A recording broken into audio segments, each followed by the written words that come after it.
Visite du ministre national de l'Industrie dans les installations de la minoterie moderne Mogabaon, située dans le quartier Kaembe, commune de Karisimbi. Nous sommes dans la ville de Goma, une entreprise appartenant à l'homme d'affaires et entrepreneur Eli Akilimali, un digne fils de la province de Nord-Kivu. Équipée de matériel de la dernière génération, précisément de 2021, la minoterie a sensiblement épaté son excellence Julie Paluku Kaongia, qui a visité les compartiments et autres locaux de cette entreprise. Pour le ministre, le Nord-Kivu ne passait que beaucoup de gens entendent et pensent de lui en écoutant des chaînes étrangères qui n'évoquent que la guerre dans cette partie de la République démocratique du Congo. Occasion pour le ministre de l'Industrie d'interpeller les investisseurs à voir aussi le côté positif de la province. Je suis passé ici pour encourager cet opérateur économique congolais qui investit dans l'industrie. Parce que vous savez, la vision du président de la République, c'est la transformation de nos produits localement pour réduire la facture des importations. Et le message a été compris. Du temps où j'étais gouverneur, on commençait déjà cette idée. Et aujourd'hui que je suis devenu ministre de l'Industrie, je suis venu me rassurer que l'idée a pris corps, que l'idée a grandi. Et je suis heureux de constater que l'opérateur économique a construit une grande infrastructure, une capacité de production de 200 tonnes le jour. Donc il est capable de devoir rassembler toute la production de la province Nord Kivu et même des provinces voisines pour devoir produire de la farine à toute la population congolaise et même environnante, et ainsi réduire toute cette facture d'importation qui pèse lourd à la RDC. C'est donc un sentiment de satisfaction. J'ai même vu les silos, c'est-à-dire des outils de conservation qui peuvent aller jusqu'à 7500 tonnes de conservation des produits de maïs et d'autres.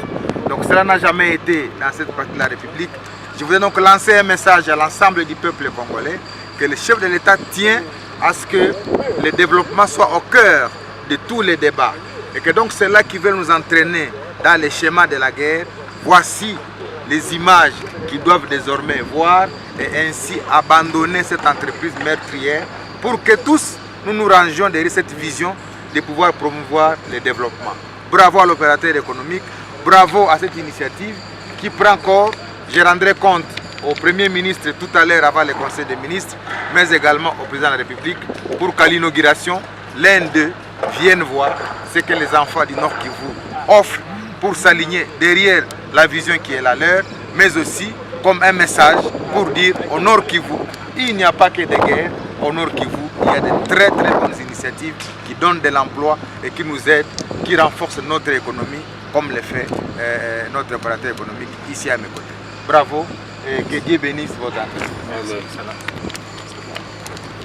Pour sa part, le patron des entreprises Mogabaon, la création de cette minoterie vient répondre aux besoins primordiaux des enfants du Nord Kivu, particulièrement et la République démocratique du Congo en général. Se référant aux écritures bibliques sur les 7 vaches grasses et 7 autres maigres, ceci présente des saisons, celles de l'abondance et récolte, et de sécheresse et la famine. Eli Akilimali, aussi grand serviteur de Dieu, ceci vient répondre aux problèmes de chômage chez les jeunes aussi, va créer de l'emploi chez tout le monde en République démocratique du Congo. Bon, cette minoterie vient résoudre d'abord, premièrement, il y aura les problèmes de chômage, parce que là, il y aura la création de l'emploi.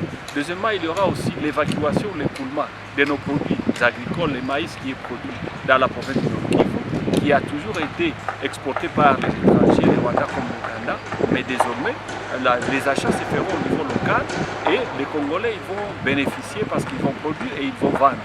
Mais troisièmement aussi, il y a aussi la production de la farine, de semoule, qui a été toujours importée de l'extérieur, qui sera maintenant produite au niveau local et on s'imagine que le prix sera moins que celui de l'exportation.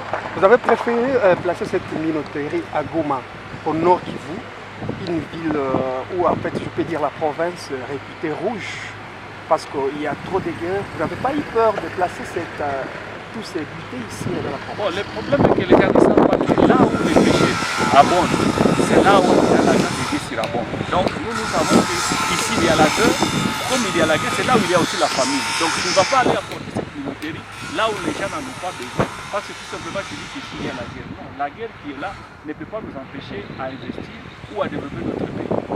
Vous avez plus parlé de la main-d'œuvre locale.